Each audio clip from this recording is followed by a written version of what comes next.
It was a moment where I realized now looking back, I wasn't satisfied. I wasn't feeling the way I expected to feel after achieving everything that I was trying to achieve. So it was a moment of definite confusion, of feeling lost, looking for answers. And I turned inwards for the first time in my life.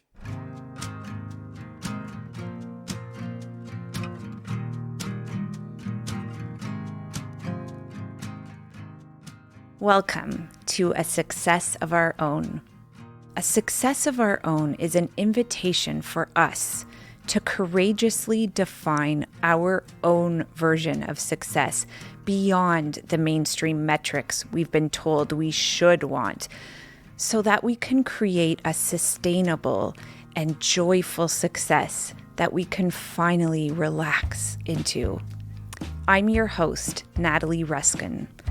I'm a journalist with an inquiring mind, a meditation teacher seeking the divine, and a community gatherer helping others live life more inspired. This podcast offers you the opportunity to learn and grow through inspiring personal stories of transformation, ideas, and practices. As you listen to this podcast, breathe it in and let it slow you down even a bit. Trust that simply listening in this less effortful way, you'll experience a shift. You'll find that puzzle piece you've been seeking. Join me in this moment, and let's take a risk together at living a success of our own. Kunal Gupta is a master of non-attachment in a mainstream world.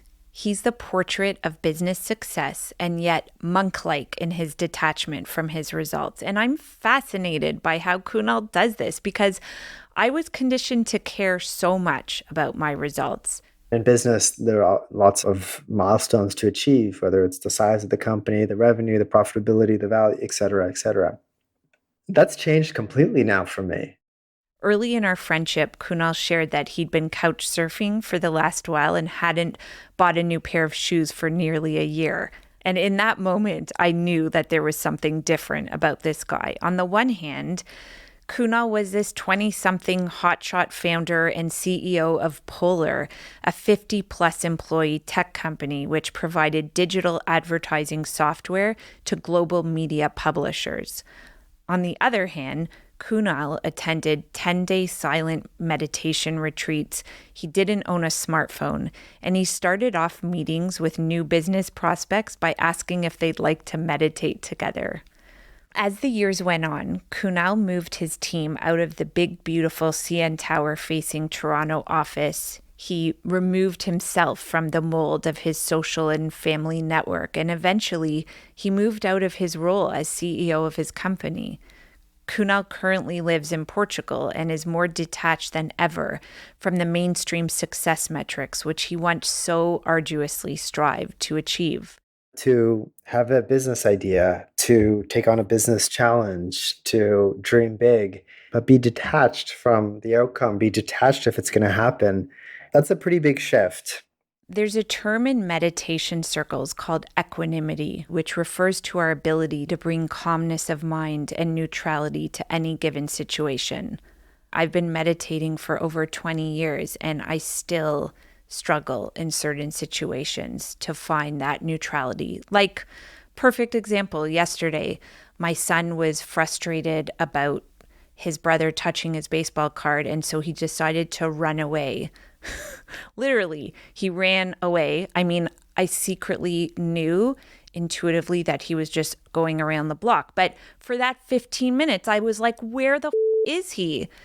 And I think we understand that is not neutrality. I love that everyone's laughing in the control room. So what I wanted to know from this deeply wise yet scary smart human in my life, Kunal, is how he brings so much equanimity to his own definition of success. Most of your meetings, I know you start with meditation. For sometimes the uninitiated new business contacts, you say, I'd like to start this meeting with a meditation. That is correct. Would you be so kind as to start this meeting of sorts with a short minute or two meditation to help us all arrive in this present moment? Yes, let's do it. All right, so sit up tall, bring your feet firmly on the ground, close your eyes, and take a deep inhale and a slow exhale. Relax your shoulders, relax your fingertips, relax your toes.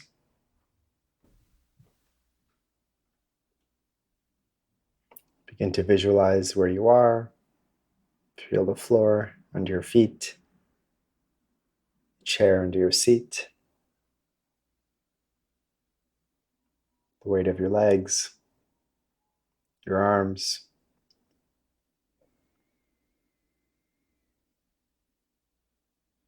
Allow your chest to expand as you inhale, and gently contract as you exhale.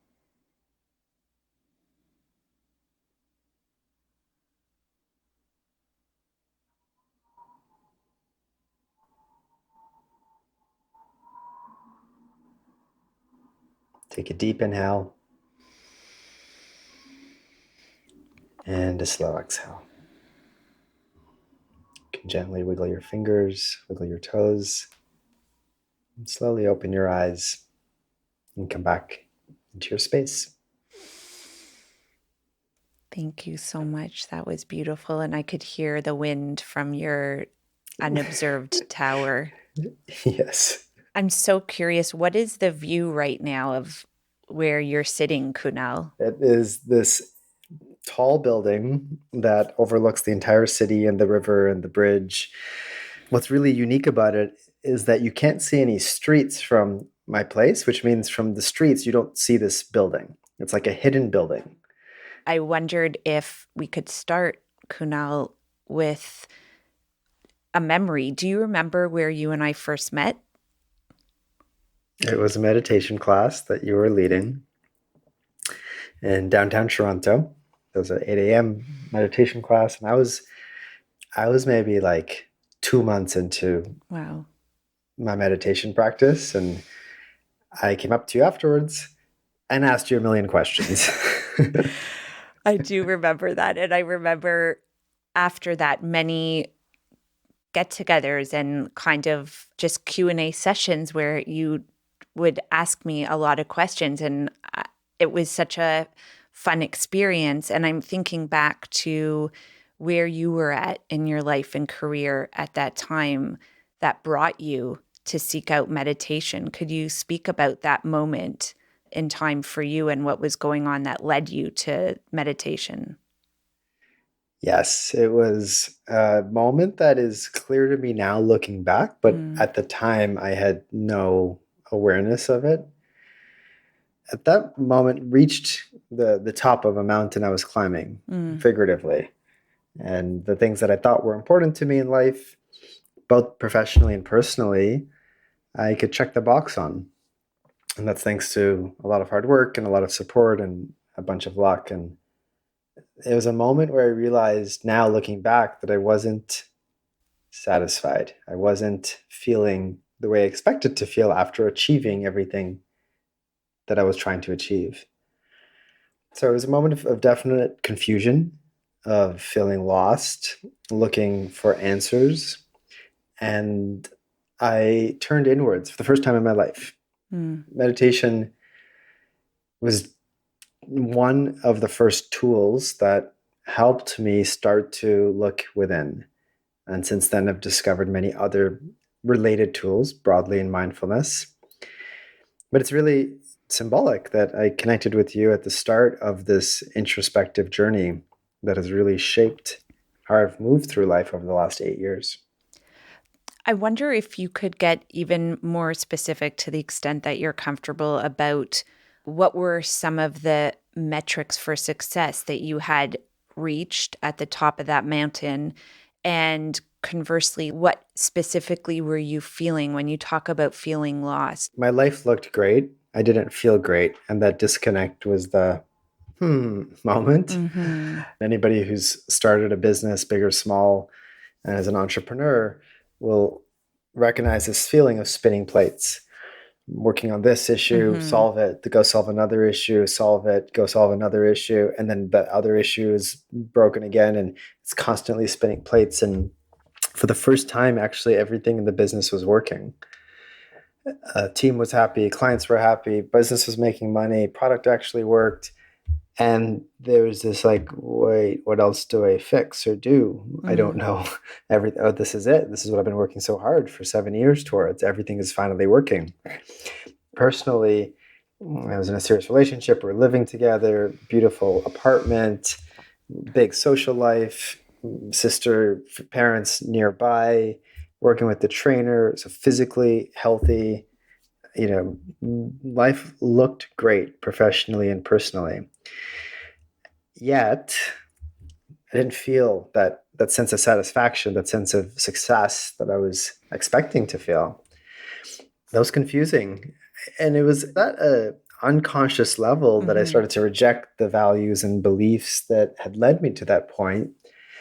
And still to this day, it's been a process of choosing values and choosing beliefs and rebuilding the inner compass and guide, where kind of growing up like a sponge, soaking in everything around me, teachers, culture, religion, parents, society.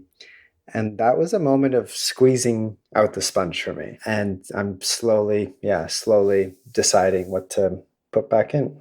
A lot of people reach that point of fullness, like the sponge is full and they've absorbed all the conditioning, the mainstream metrics, striving, salary, status.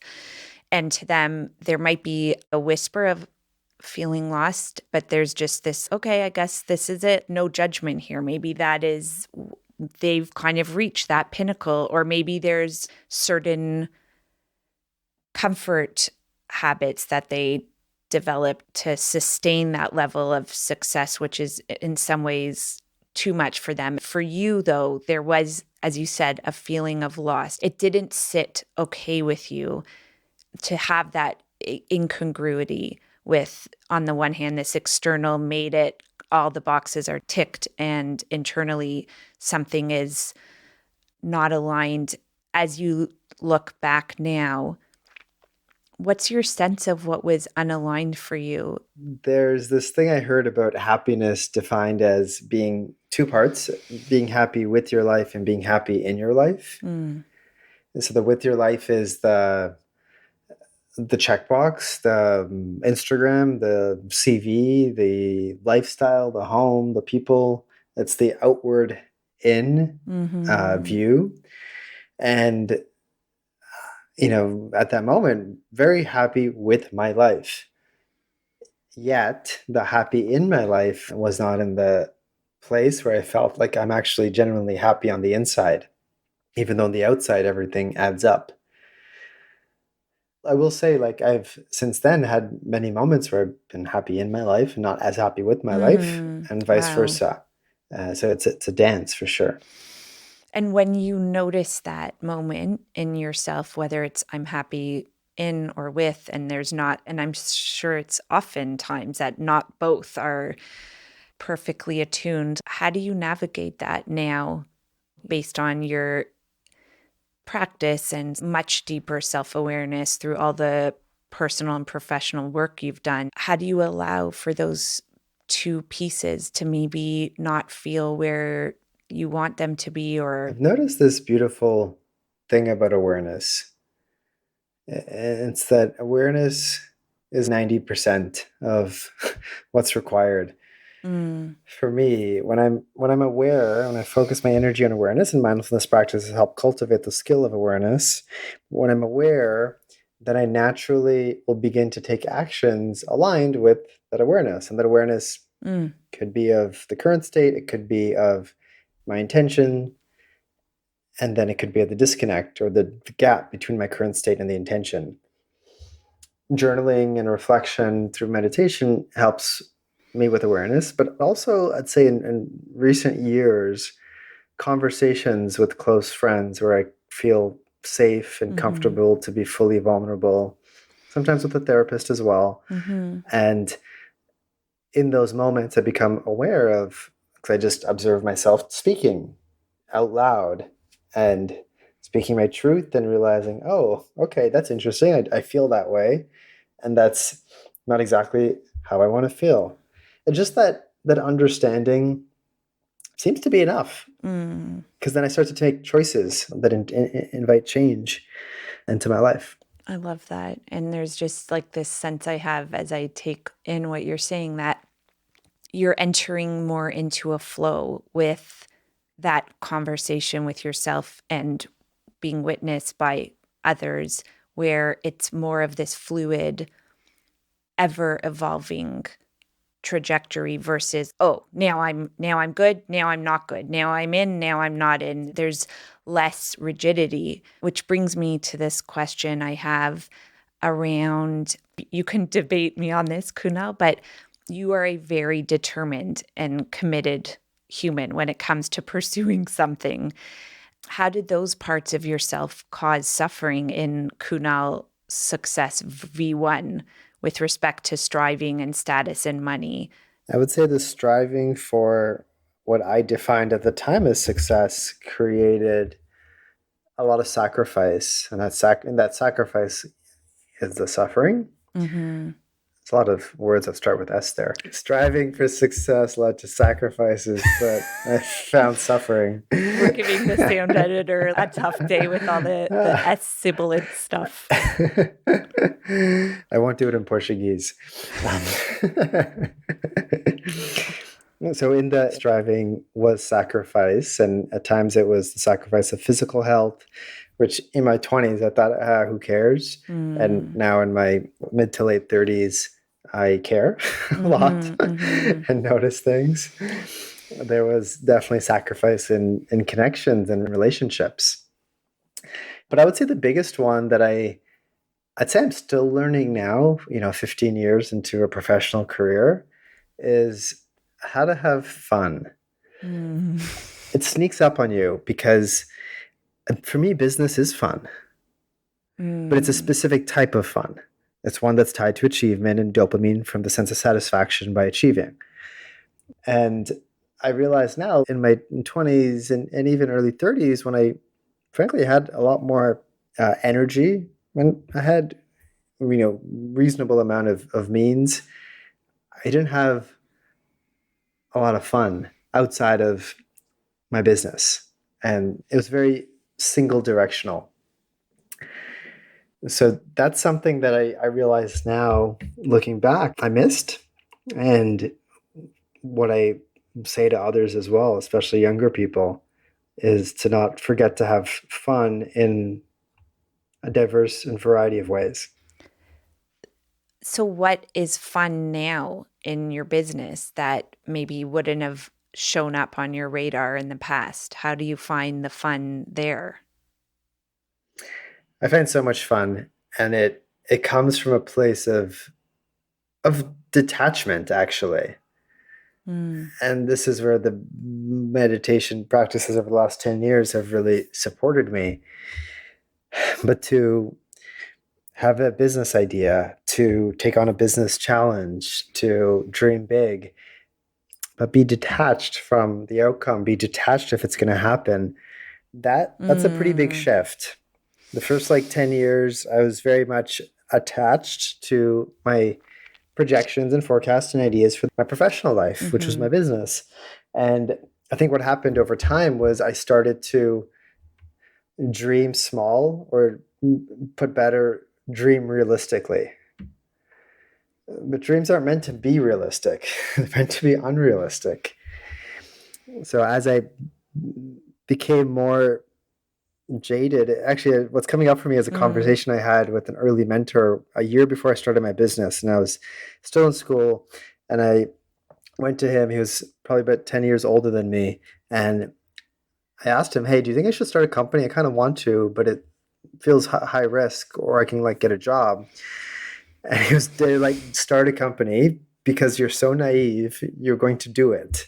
Whereas if you go get a job, you're going to learn how hard it is. You're going to get jaded, and then you're never going to do it. Wow. I'm now that old guy who's jaded. But I'm so glad that I did it when I was naive. I mean, it's like why it's so much harder as an adult to start to learn how to swim or ride a bike. And that idea of how do we bring that, whether we want to call it naivete or just that purity of that youth to what we face in our life today is just such a great shift in perspective to bring. I think it's important to keep trying new things for me. So a few hours ago, I had a salsa dance lesson. That's awesome. And 3 minutes into it, the teacher, it was a private one-on-one. She said, watch my feet. They're small. Don't step on them. Because I almost stepped on her feet twice and she was scared. And by the end of it, she said, you got this. And I saw a big improvement in Oh my myself and I felt gosh. encouraged and I was smiling, where at the start I was nervous. I don't need to become a salsa dance professional, but what I appreciated about just the 1 hour experience was it was a reminder that I can learn something new. I love that. I have a daily practice of writing future self gratitudes, like imagining the dream of what I want in the future. And so it gets me engaged with the energy that I want to be in. It sort of fools my mind to thinking that I'm already in that future mode, the same way that athletes will do these very specific visualizations of themselves winning a race. Their mind doesn't know the difference. You know, the mind thinks that they're winning the race and then it has an impact on their overall performance. So I do that. And one area that has really shifted for me, which is coming up when you share about the salsa lesson, is what I write about my two young boys. I write about how they are my greatest teachers for fun, patience, and deep connection, and that I take time every day to drop into their worlds. And so in the past, when they would be like, Mom, come and play basement sports with us. We're going to blast AC/DC and kick the soccer ball around.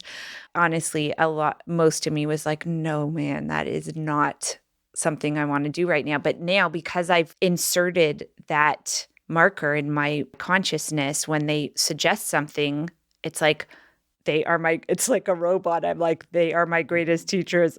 That is fun. I must go do that. And then I go do it. And I end up, because like you said earlier, I'm unattached. I'm just doing it because it's something I've put out as an intention.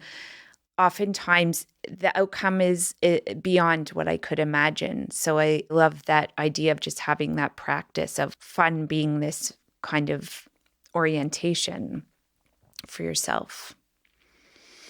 Yeah. How has your definition of success shifted since that turning point you shared with us? What's no longer part of how you qualify or quantify success? I used to think success was the byproduct of achievement.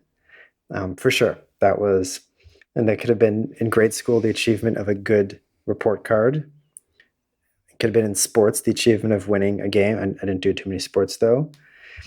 And then in business, there are lots of milestones to achieve, whether it's the size of the company, the revenue, the profitability, the value, et cetera, et cetera. That's changed completely now for me. And we just talked about being detached from the outcomes of our ideas. Success for me is it's choice. It's a sense of freedom. It's a sense of flow. It's a feeling. It's not a state. It's not a marker. It's not a trophy or pin or badge or letters or number. It's a feeling that's not quantified, but is one that has become increasingly familiar for me, where I feel success inside.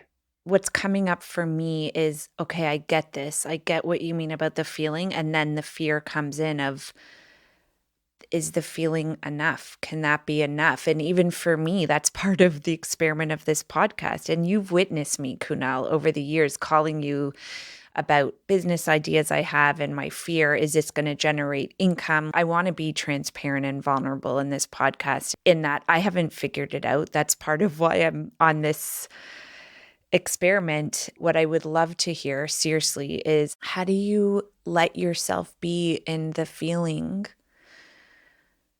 and the trust that, like, maybe the achievement piece is released, but there's still that piece of contributing financially, wanting to, provide for your now growing team because you have, every time I talk to you, you're just so amazing at creating new concepts and thriving in your business. How do you approach this now?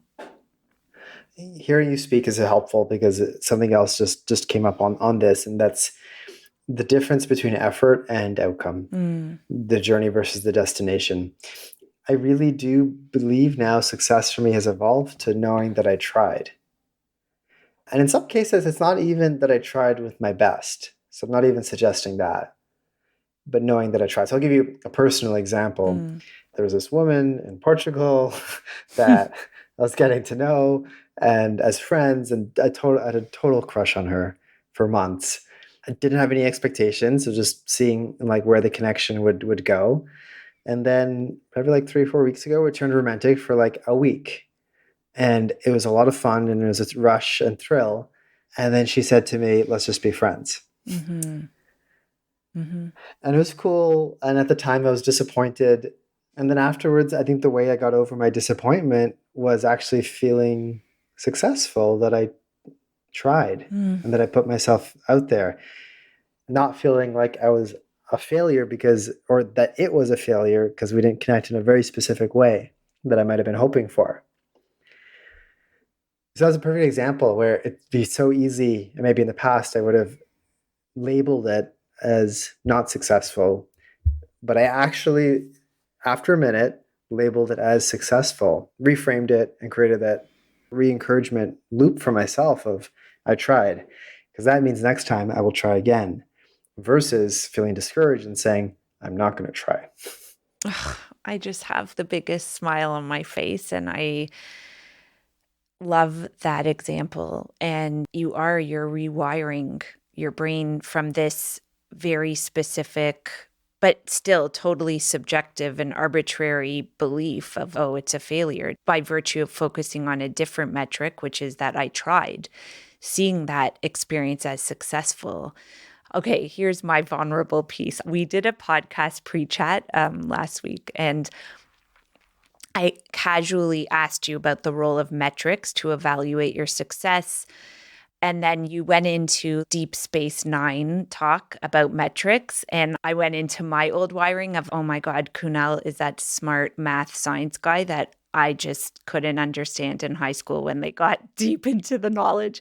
But I'm curious and I want to understand, as someone who has my own business and for the benefit of those listening who are evolving their own metrics, like, even though I find it intimidating, could you speak to the role of metrics from a more layperson approach? And I looked up layperson, it's politically correct. So that maybe those listening can crack something open in a good way by hearing you speak about something that I think you're quite masterful around.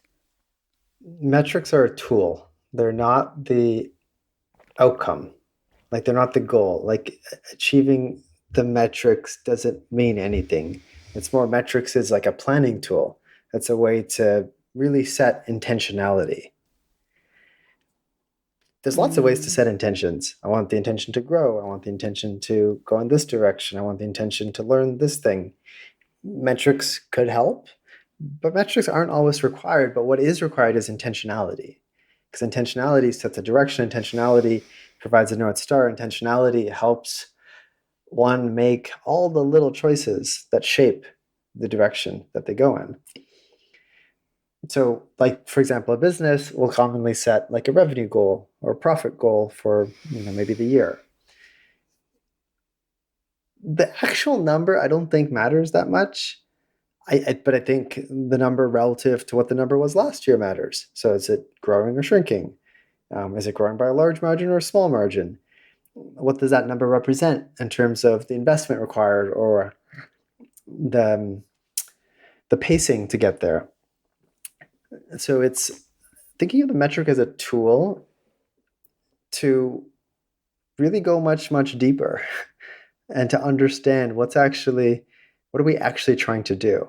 Like, okay, let's say it's a business and they're doing 1 million in revenue, and the next year they're like, we're going to do 2 million in revenue.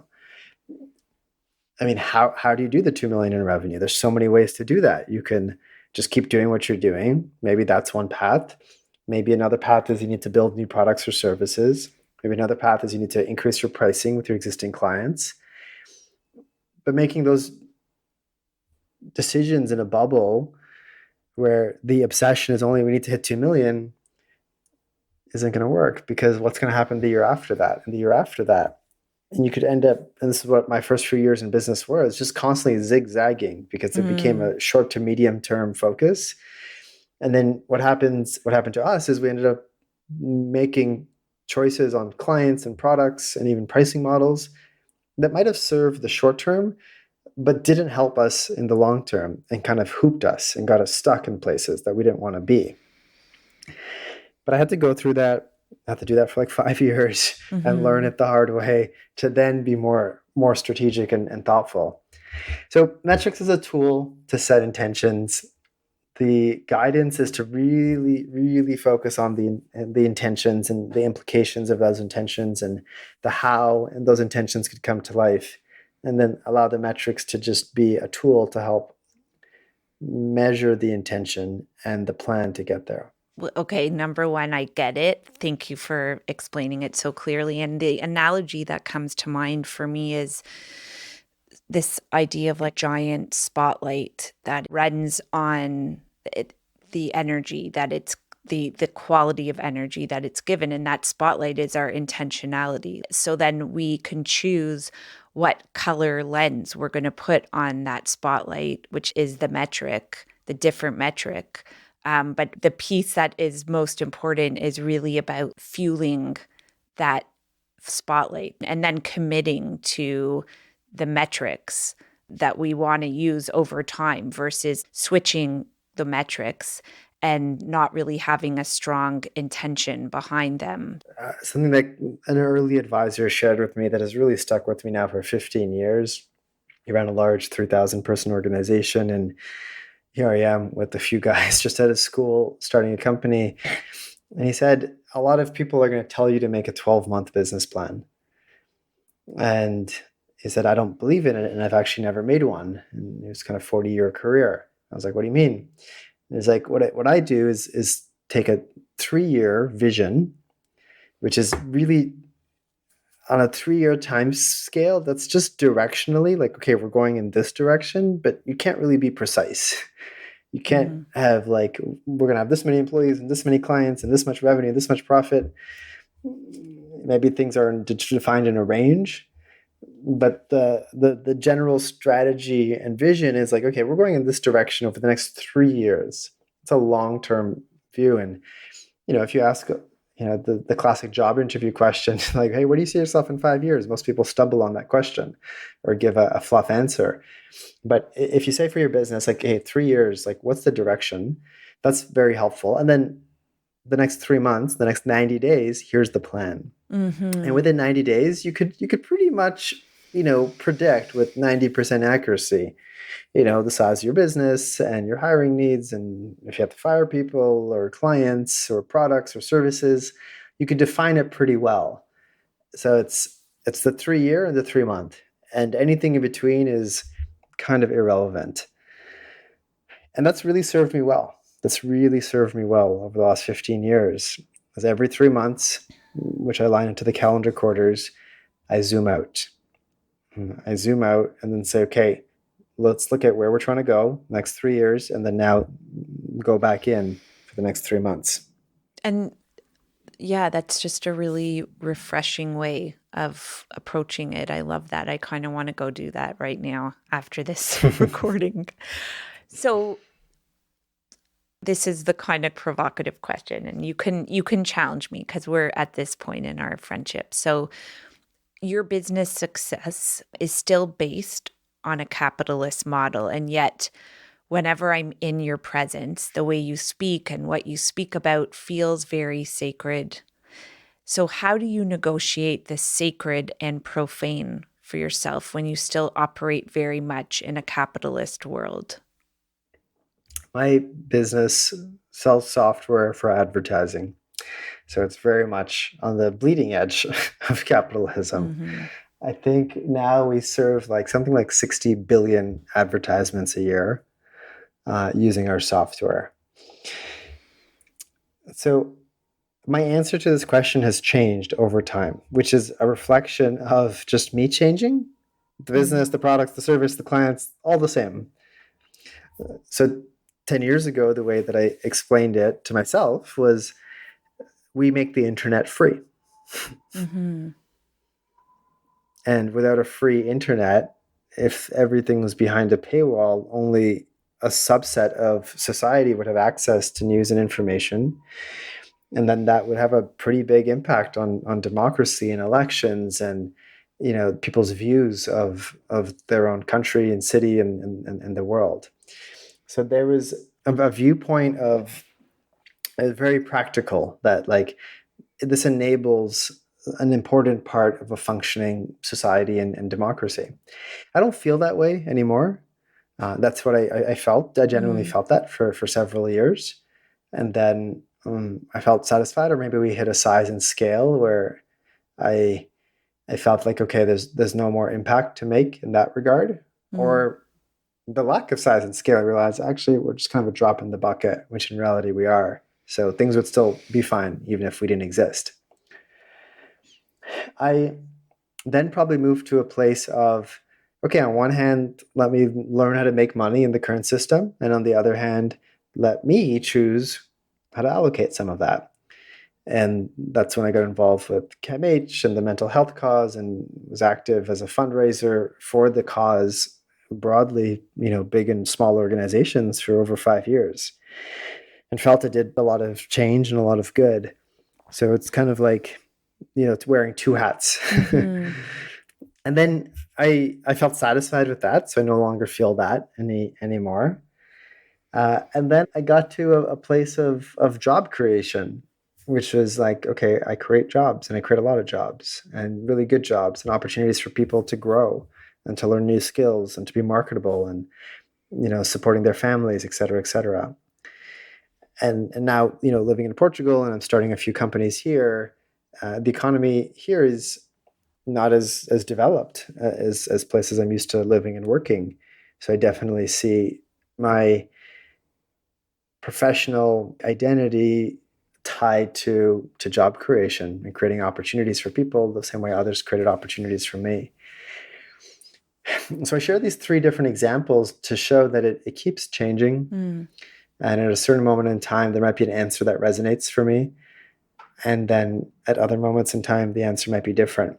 And I think that's fine. It's fine for the way I feel about things to change, even if the thing doesn't change, but the way I feel about it changes. I also would add that, off the top of our episode, you led the meditation, and that's something that you do in a lot of meetings where people, that's their first encounter with a more of a reflective, contemplative way to approach business. You are the message. The medium is the message, and you carry that and bring that energy, the values of what it's like to be someone prioritizing intentionality and consciousness in all areas of your life. And so that also, I think, is a way that you are changing the capitalist model by virtue of just how you simply show up. Thank you. And I think of my profession as a form of expression, as a form of creativity. For me, business is not work, it's play, it's creative. It's an idea, like an artist has an idea for painting, and the business just happens to be my canvas. And it Mm. involves other people.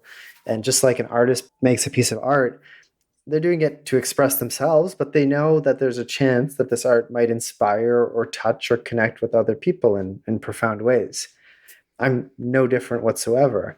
Building products and services and realizing a vision or in culture, and then that does have an impact. It has a ripple effect on other people, and that's really meaningful. That's really purposeful.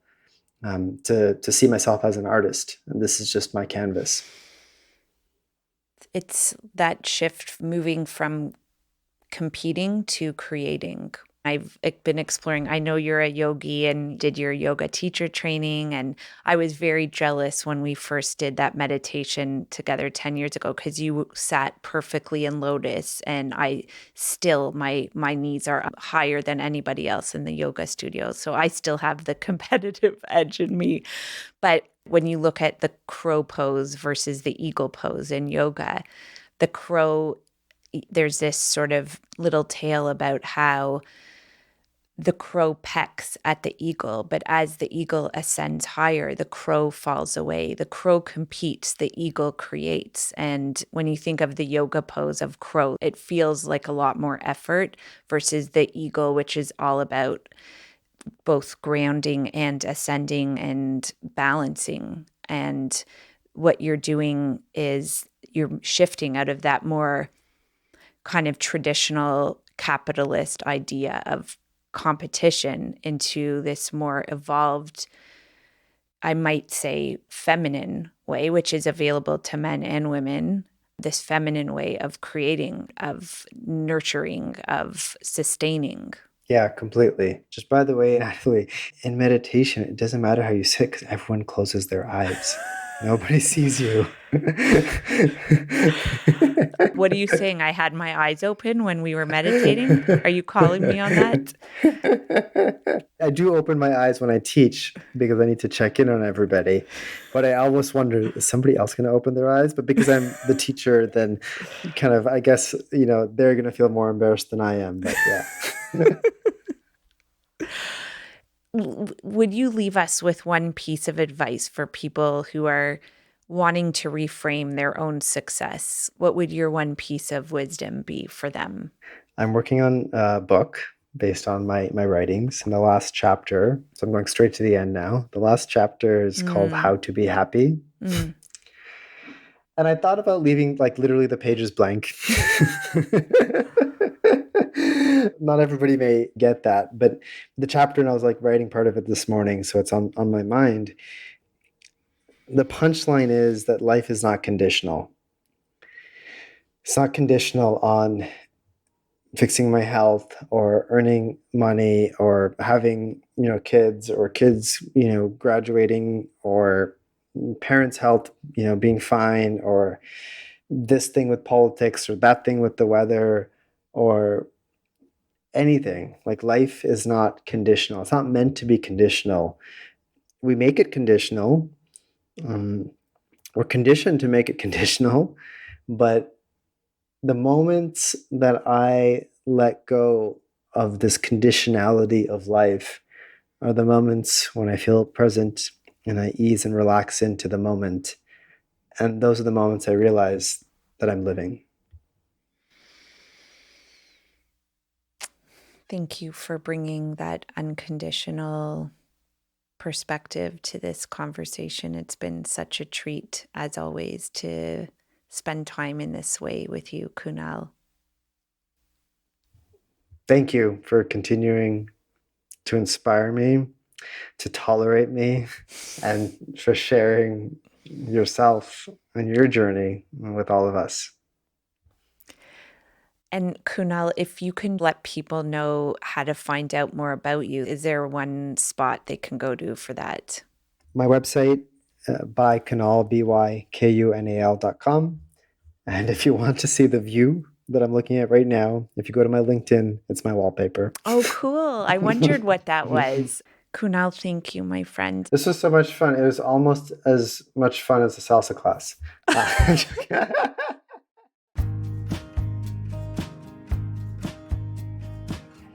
I'm here to support you beyond what you hear in these conversations. So check out my website.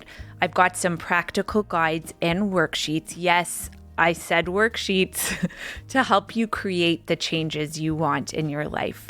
You can find all of that at natalieruskin.com. That's NATALIERUSKIN.com.